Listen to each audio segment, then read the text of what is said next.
Sveiki, mėly kolegos. Šiandieną kalbėsime apie overloką. Pabandysiu atsakyti į jūsų dažnai užduodamus klausimus. Kodėl blogai mėto overlokas? Ką man su juo daryti? Kokius siūlus pasirinkti? Kokias adatas pasirinkti? Kaip perverti siūlus ir kodėl tas siūlas pastoviai nutrūksta? Taigi, pradėkim nuo pradžių.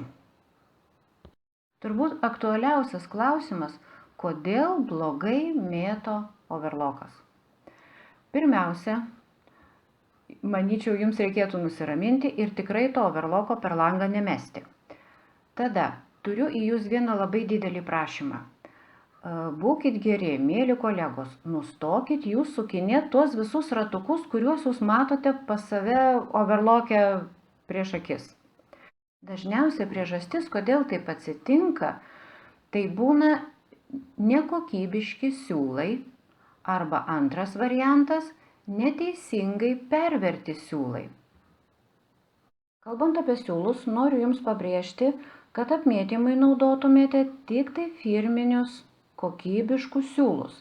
Dabar kaipgi atskirti tos kokybiškus ir tos nekokybiškus siūlus? Siūlų pasirinkimas yra pakankamai didelis ir visos parduotuvės prekiauja vienokiais ar kitokiais siūlais. Dabar firminiai ir tikrai kokybiški siūlai, jie turi vieną ypatybę. Ant kiekvienos ritelės, nesvarbu, ar tai būtų didelė ritė, ar tai būtų maža ritė, ant kiekvienos ritės jūs pamatysite firmos pavadinimą, spalvos kodą, siūlo sudėtį.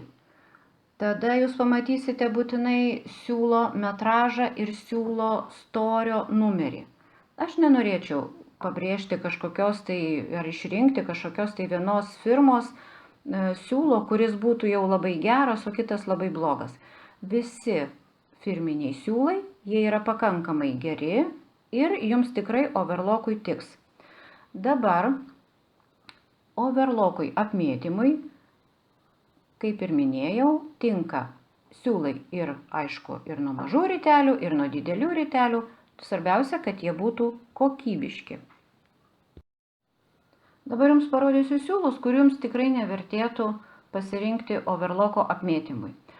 Be abejo, jūs prekybos centruose arba kitose siuvimo reikmenų parduotuvėse esate mačiusios tokias riteles su įvairių spalvų siūliukais, jas pardavinėja dideliais arba mažais kiekiais, bet visos tos ritelės, kurios yra nefirminės, jos turi vieną ypatybę. Ant ritelės nėra nei firmos pavadinimo, jokio užrašo, nei koks tai yra siūlas, nei siūlo storio. Dažnai pasitaikančios tokios ritelės. Siūlas gali būti sukrus, jisai jums suksis ir velsis į mazgus. Siūlas gali nutrūkinėti ir jūsų apmėtymas bus labai nekokybiškas. Žinoma, jūs negalite overlockui naudoti ir senovinių siūlų, nors jie atrodytų ir labai gražus. Aš turiu savo pasidėjus porą ritelių, man jos labai gražios, tokios dabar jau tokių retai kada ir pamatysi. Šituos siūliukus, jeigu jūs ir nusipirksite, jūs galite drąsiai juos sunaudoti kažkokiems tai rankiniams dygsniams. Galbūt jūs galite man ir paprieštarauti. Galite sakyti, kad aš siuvau su paprasta universalia mašina, tokiais siūlais ir viskas man buvo gerai ir tie siūlai yra geri. O vat užsidėjau ant overlocko ir kažkodėl tai siūlas trūksta arba apmėtymas yra nekokybiškas. Kažkurį siūlą ima ir užtraukia. Esmė yra tame, kad overlocke yra visai kitas siūlų įtempimas. Jis yra žymiai didesnis negu universalioje mašinoje. Ir kai siūlas pereina per visas overlocko kilpiklio skylutes, jisai tiesiog neatlaiko to įtempimo, užtat jisai nutrūkinėja. Mano patarimas – būkit geri, nerizikuokit. Geriausias apmėtymo siūlo storis yra 100 arba 120. Idealu, jeigu visi jūsų pasirinkti siūlai ant overlocko būtų vienodo storio. Taigi, ką reikėtų daryti, kai jūs parsivežėte namo overlocką ir jau norite pabandyti su juo apmėtyti arba norite pakeisti siūlus. Pirmiausia, jūs matote, kad už pėdelės visada yra palikta siūlų grandinėlė. Taip turėtų būti visada. Siūlai yra perverti ir pirmiausia jūs turite pasižiūrėti, ar stovas siūlų, kuris laiko siūlus, kai jie nusivinioja nuo rytelių, būtų pakeltas. Tai yra labai svarbu. Stovas pakeltas, siūlai visada tolygiai nusivinios nuo jūsų rytelių. Tai yra būtina. Pirmiausia, noriu Jums parodyti, kaip susirišti siūlus tarpusavyje. Nuo mazgo kokybės labai priklauso, kaip jisai pereis per visas overloko kilpiklių akutes ir nenutruks. Pažiūrėkite atidžiai, aš paėmiau 2 skirtingus siūlus, kad jums būtų aišku. Darau pirmąją kilpą. Atkreipkite dėmesį, žalias siūlas yra kilpos viršuje. Darant sekantį mazgą, aš jį perveriu per apačią.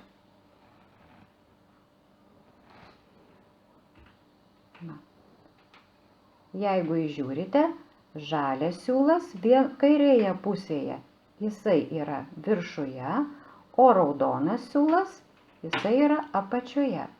Šitaip sumezgamas mazgas, jisai yra pats ploniausias ir pats mažiausias, jisai geriausiai pereina per visas overloko akutes. Užveržiam. Stipriai patraukiam ir galite pabandyti, tai yra pats ploniausias mazgas.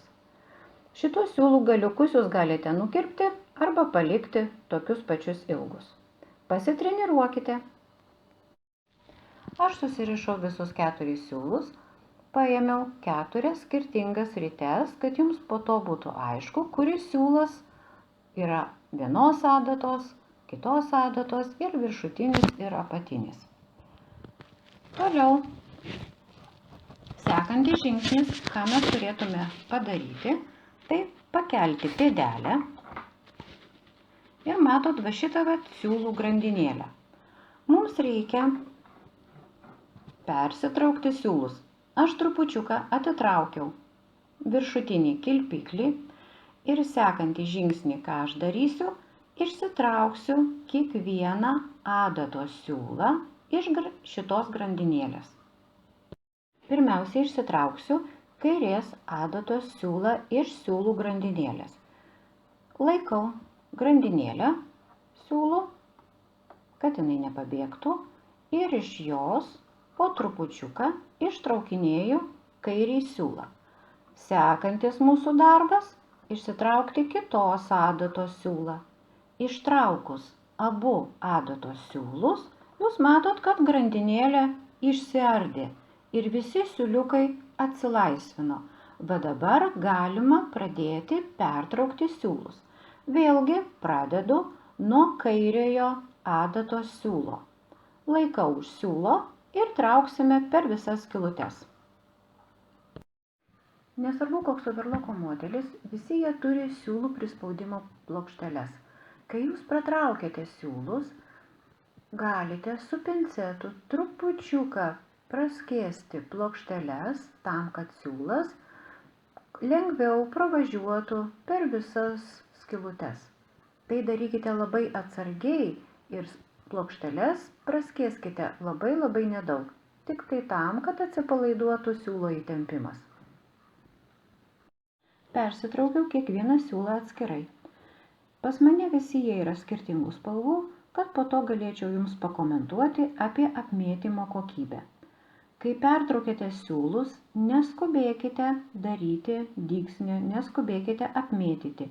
Labai svarbu yra tas pirmasis apmėtymo dygsnis. Kai turite adatos siūlus, juos būtinai reikia padėti po pėdelę ir dabar būkite atidūs, pažiūrėkite atidžiai. Siūlai po adatom ir kilpikliais neturi būti padarę nei vieno dygsnio, kaip ėjo siūlas, taip jisai ir nuėjo. Pažiūrėkite atidžiai. Jeigu matote čia susidariusi nors vieną dygsnį, jį reikia išardyti, siūlus ištraukti ir vėl juos tiesiog tiesiai, paprastai pratraukti po pėdelę. Kai visi siūlai yra pratraukti, niekur neužsikabinę, nei už kilpiklio, nei su adata, tada nuleidžiame pėdelę ir pradėsime apmėtymą.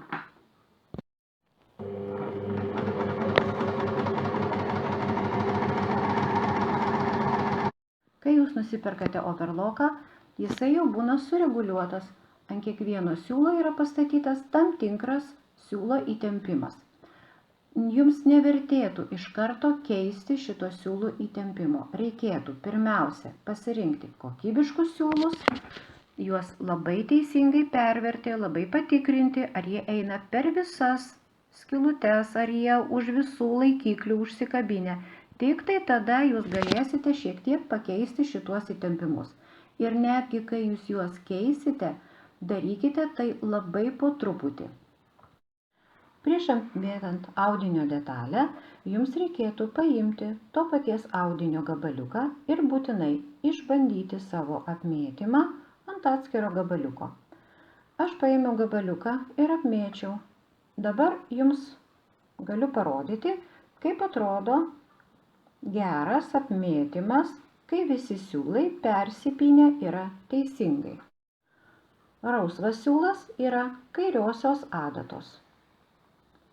Melsvas siūlas yra dešiniosios adatos. Turėkite omenyje, kad kai siūsite trikotažinius gaminius, kairioji adata yra kaip susiuvimo dygsnis. Dešinioji adata dalyvauja apmėtyme. Pilkas siūlas, va šitie siūliukai, kilputės, tai yra viršutinis apmėtymo siūlas. Kitoje pusėje matosi apatinio siūlo kilputės. Noriu jums dar kartą priminti, kad overlokas turi gerąją ir blogąją pusę. Tai yra overloko geroji pusė, tai yra overloko blogoji pusė. Detales jums reikia apmėtyti iš gerosios audinio pusės. Jeigu jūs susiuvate dvi detalės tarpusavyje overloku, pavyzdžiui, trikotažą, jums reikia apmėtyti iš tos detalės pusės, kuri bus matoma užlaida, kai jūs nulyginsite ją. Čia galite matyti, kad visi siūlai persipynę yra tvarkingai, tai reiškia, kad viršutinio ir apatinio siūlo persipynimas eina tiksliai pagal audinio kraštelį. Čia gali būti toks milimetro, pusės milimetro, šiek tiek toks nedidelis tarpelis. Tai yra viskas gerai. Kitas mano pavyzdys jau nekokybiška siūlė. Jūs galite matyti, kad iš viršutinio siūlo virš audinio yra matomos kilputės arba viršutinis siūlas yra persilenkęs į audinio blogąją pusę. Ir kilputės yra susidariusios ne viršuje audinio, o blogojoje pusėje. Bet čia jos yra ryškiai matomas. Tada reikėtų reguliuoti viršutinio siūlo įtempimą. Pirmiausia, be abejo, jums reikėtų patikrinti, ar siūlas visur praeina per visas skylutes. Jeigu jūs matote, kad siūlas pervertas yra teisingai, reguliuojame viršutinio siūlo įtempimą. Kaip ir minėjau, įtempimai turėtų būti panašus, skaičiukai turėtų būti panašus. Vadinasi, po trupučiuką didiname viršutinio siūlo įtempimą. Mes ratuką po truputį sukame ir bandome apmėtyti tol, kol siūlų susipynimas gausis kokybiškas. Mano atveju nustatytas įtempimas šitai medžiagai buvo štai toksai. Aš specialiai atlaisvinau siūlo įtempimą tam, kad jums parodyčiau, kaip atrodo nekokybiška siūlė. jums reikėtų išbandyti pagal savo konkretų audinį. Dar vienas apmėtymo variantas, kai mes matome, kad susipynimo viršuje siūlų nėra, o apatinis siūlas, kuris yra juodas, jisai yra užsitraukęs. Kilputės žymiai mažesnės, negu kad turėtų būti. Pati kilputė turėtų būti nuo apmėtymo apačios iki pat viršaus, o jinai yra labai maža ir užsitraukus. Vėlgi, pirmiausia, reikėtų patikrinti, ar siūlas nėra kažkur tai užsikabinęs. Galbūt jis kažkur užkliuvo ir papildomai užsikabino, taip dažniausiai būna. O tik tai tada, kai jūs patikrinot, ar visur siūlas teisingai pervertas, tada reikėtų atlaisvinti apatinio siūlo įtempimą. Tempimo atlaisvinimas daromas mažėjančia skaičių tvarka. Ir pabaigai trumpai norėčiau pakalbėti apie adatas. Overlockui tinka tokios pačios universalios adatos, kaip ir siuvimo mašinoms. Jeigu apmėtote labai plonus palaidinių arba suknelių audinius, jūs galite pasirinkti 80 arba 90 numerio universalią adatą. Jeigu audinys yra storesnis, galite rinktis arba 90 ir visai storiems audiniams tinka 100 adata. Viena ir kita dėžutė tai yra universalios adatos. Jeigu jūs siuvate trikotažą, jums reikėtų pasirinkti specialias trikotažinės adatas. Užrašyta stretch. Vadinasi, tai yra specialios adatos, kurios yra skirtos trikotažui ir siūti ir apmėtyti. Šitos adatos nuo universalių skiriasi tuo, kad jų smaigalio užaštrinimas yra kitoks. Jisai yra ne aštrus, o šiek tiek užapvalintas. Todėl siuvant, siūlai yra neprakertami, o praskėčiami. Taipogi, jūs galite pasirinkti to numerio adatą, kokio jums reikėtų. Pas mane yra pakankamai plonos 75 numerio adatos. Jeigu jūsų trikotažas storesnis, jums vertėtų pasirinkti storesnę adatą 80 arba 90 numerio. Jeigu turite kokių nors klausimų, ar jums buvo kas nors neaišku šitoje mano pamokoje, žinoma, jūs galite užduoti klausimus komentaruose. Aš tikrai pasistengsiu į juos atsakyti. Gražių jums siuvinių ir iki kito susitikimo.